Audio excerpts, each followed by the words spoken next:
여러분 안녕하십니까. 5월 21일 목요일 넘치는 우리 교회 매일 묵상 시작하도록 하겠습니다. 오늘 본 말씀은 창세기 45장 1절부터 15절까지 말씀입니다. 드라마를 봐도 이런 또 극적인 드라마가 없을 것 같아요. 지금까지 굉장히 긴장이 고조되고 있었잖아요. 형들에게 누명을 씌웠다가 다시 맞아졌다가 형들에서 마음을 확인하기도 하고, 이제 유다를 통해서 형들이 어떤 마음을 가지고 있는지 이제 어느 정도는 이제 아는 겁니다. 그 요셉이 오늘 본문에 자신의 정체를 드러내는 것들을 볼 수 있습니다. 얼마나 이 요셉이 형들을 보고 싶었고 또 동생을 보고 싶었고 자기 정체를 밝히고 싶었겠습니까? 그런데 형들이 어떠한지를 알아야 될 것 같아서, 또 상태를 알아야 될 것 같아서 참고 있었죠. 그래서 눈물 날 것 같으면 방에 들어가서 한바탕 울고 나오고, 또 눈물 날 것 같으면 방에 들어가서 한바탕 울고 나오고, 이러한 일들이 계속 반복되어지는 것들을 볼 수 있습니다.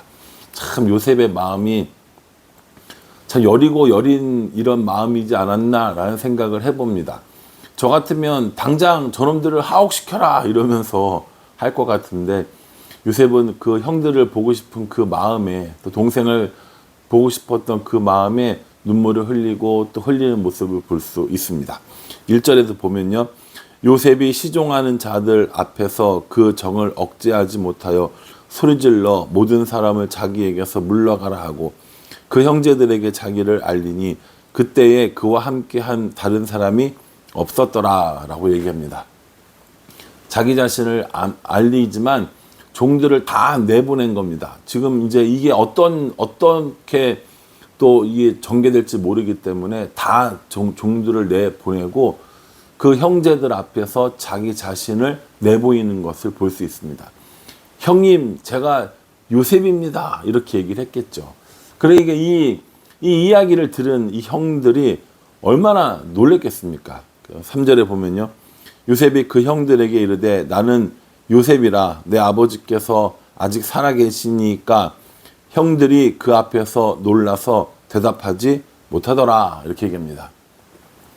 형님, 제가 요셉입니다. 아버지는 아직도 살아계십니까? 라고 하니까 이 형들이 너무 놀라서 아무 말도 못하는 거예요. 그렇지 않겠습니까? 20년이 넘게 헤어졌던, 그리고 자신들이 팔아버렸던 그 동생이 지금 애굽의 총리가 되어서 자기들 앞에 나타나 있으니까 얼마나 이 형들이 놀랬겠어요.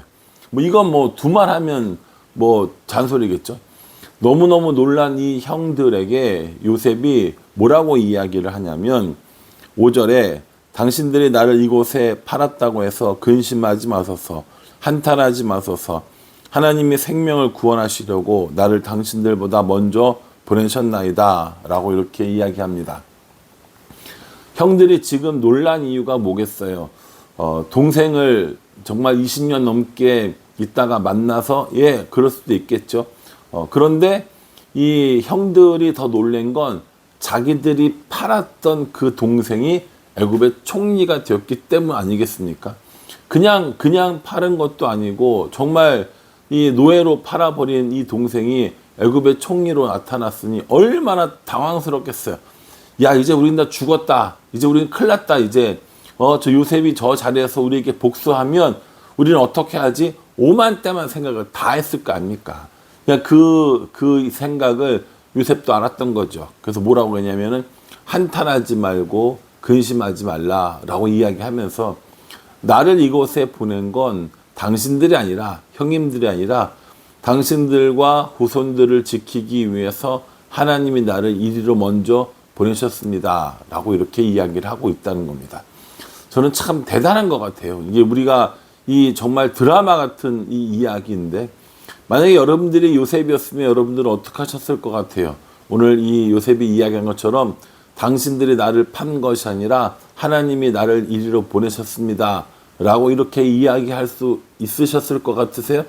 아니면 저처럼 나를 그렇게 팔아버리다니 내가 당장 복수하겠다, 다 이리 와 하면서 정말 칼을 들고 춤을 추고 이런 일이 혹시 있지는 않았을까요? 요셉은 자신의 인생을 말씀으로 정확히 해석하고 하나님께서 자신들을 위하여 자신을 이곳에 보내셨다라는 사실을 분명히 깨닫고 있었습니다. 우리들의 삶 가운데도 정말 생각하지 못했던 위기가 있고 고난이 있을 때 있잖아요. 그것이 나의 욕심으로 인한 것인지 아니면 하나님의 계획에 인한 것인지 이런 것들을 잘 생각한다면 우리가 그 고난을 좀 더 슬기롭게 넘길 수 있지 않을까라는 생각을 해봅니다. 우리가 전에 이 노예로 팔려갔을 때 또 감옥에 죄수로 있을 때 내내 묵상했지만 요셉은 거기서 자신의 인생을 한탄하거나 억울하다고 하거나 이러지 않았어요. 항상 뭐합니까? 항상 그 일에 최선을 다했고 하루하루에 최선을 다했고 그렇게 하나님을 묵상하면서 지냈습니다. 그래서 오늘 자신을 팔아버린 이 형들 앞에서 하나님께서 나를 먼저 이곳에 보내셔서 우리를 구원하시려고 했습니다. 라고 이렇게 고백할 수 있었다는 거죠. 7절에 보세요. 하나님이 큰 구원으로 당신들의 생명을 보존하고 당신들의 후손을 세상에 두시려고 나를 당신들보다 먼저 보내셨나니 이렇게 얘기합니다. 누가 보냈다고요? 하나님이 보내셨다고요. 그러니까 우리의 고난도 우리의 실패도 우리의 어려움도 때로는 하나님이 우리에게 주신 것들일 수 있습니다. 노예 시절에는 얼마나 힘들었겠습니까? 죄수의 시절에는 얼마나 당황스러웠겠습니까? 그러나 하나님께서 이 모든 것들을 하셨고 이것이 언젠가 회복될 것이라고 하는 믿음을 요셉은 가지고 있었다는 겁니다. 그렇다면 우리들도 저는 마찬가지여야 한다고 생각합니다.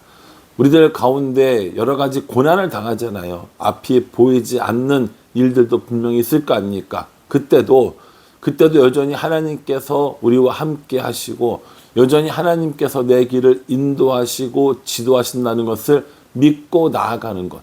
그리고 그 자리에서 그 하루에 최선을 다하는 것. 그것이 우리들의 삶의 모습이어야 하지 않을까라는 생각을 해봅니다. 노예일 때는 노예의 모습으로 최선을 다한 요셉이었습니다. 죄수일 때는 죄수의 모습으로 또한 최선을 다했던 요셉의 삶을 들여다보면서 나는 지금 나의 삶에 최선을 다하고 있는가라는 생각을 한번 해보게 됩니다. 자신의 삶에 최선을 다하고 하나님을 깊이 묵상하면서 하나님께서 나에게 주신 뜻, 하나님의 길, 하나님의 인도하심을 발견하고 나아가는 것. 그것이 요셉의 삶이 아니었을까라는 생각을 해봅니다. 이제 요셉이 형들을 만나서 이야기하면서 뭐라고 얘기했냐면 아직도 흉년이 2년이나 더 남았다. 2년이 지났고 5년이나 더 남았다라고 이야기를 합니다. 그러니 속히 가서 아버지와 가족들을 다 내리고 오면 내가 여기서 아버지와 형들을 잘 봉양하면서 살겠습니다. 라고 이렇게 이야기하는 요셉의 모습을 볼 수 있습니다. 그러면서 어떻게 해요? 이 동생 베냐민을 안고 웁니다. 또 동생 베냐민도 형 요셉을 안고 웁니다.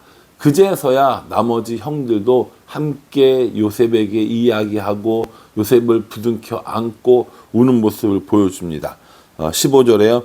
요셉이 또 형들과 입을 맞추며 안고 우니 형들이 그제서야 요셉과 말하니라 이렇게 얘기합니다. 이제 형제들과의 이 갈등이 다 풀어지는 모습을 볼 수 있습니다.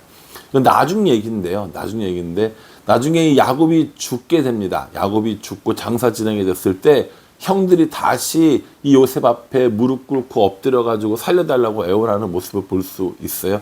그때 요셉은 어떡합니까? 이러지 마시라고, 그런 거 아니라고 하면서 이 형들을 다독이는 모습을 봅니다. 형들은 내내 두려웠던 겁니다. 요셉이 마음이 변하면 어떨까? 요셉이 우리를 죽이려고 하면 어떨까? 내내 이런 마음을 지금 가지고 있다라는 것이죠. 여러분 참 극적인 장면 아닙니까? 이렇게 요셉이 노예로 죄수로 팔려갔다가 총리가 됐어요.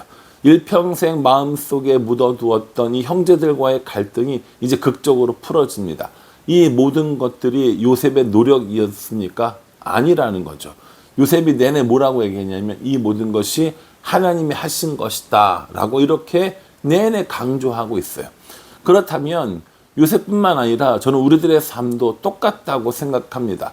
우리들의 삶 가운데 이루어지는 모든 일들이 하나님께서 함께 해주신 거고요. 하나님께서 인도해 주신 겁니다. 그러니 내가 고난 중에 있을 때라도 원망하지 아니하며 불평하지 아니하고 내가 기쁨과 감사한 일이 넘쳐날 때에도 내가 자만하거나 교만하지 않는 이런 삶이 우리들에게 분명히 필요하다라는 겁니다.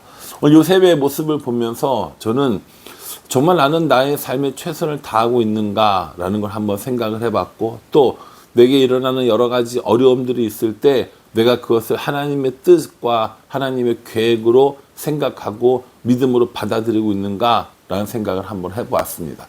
저는 참 잘 못하는 것 같아요. 그런 부분들에 많이 약하고, 금방 어려운 일이 있으면 금방 낙심하고, 좋은 일이 있으면 다 내가 한 것 같고, 그런 생각들을 참 자주 하는 것 같은데, 오늘 요셉의 모습을 보면서 어려울 때라도 여전히 인도하시는 하나님, 그리고 좋은 일이 있을 때라도 그 일을 이루신 하나님을 찬양하는 것, 그것이 저의 삶, 그리고 우리들의 삶이 되기를 다시 한번 생각해 보게 됩니다.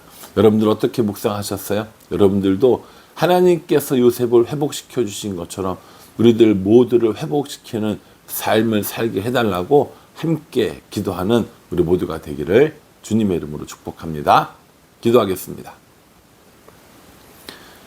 하나님, 노예로 팔려갔고 죄수로 팔려갔던 요셉이 일평생 마음에 남아있었던 형들과 기쁨으로 재회하는 것들을 보게 됩니다. 요셉의 삶을 돌보시고 어려움 가운데도 여전히 함께 하셨던 것처럼 우리들의 삶 가운데도 함께 하여 주시고, 우리가 하나님을 신뢰하며 우리들의 고난 중에라도 하나님을 믿고 나아갈 수 있도록 도와주시옵소서. 예수님의 이름으로 기도합니다. 아멘. 이 말씀 묵상하시면서요, 하나님께서 우리에게 고난을 주셔도 여전히 신실하신 하나님이시고, 하나님이 우리에게 기쁨을 주셔도 하나님 여전히 신실하신 하나님이라는 사실을 기억하시고 그 하나님과 동행하며 살아가는 우리 모두가 되기를 간절한 마음으로 기도하겠습니다. 감사합니다.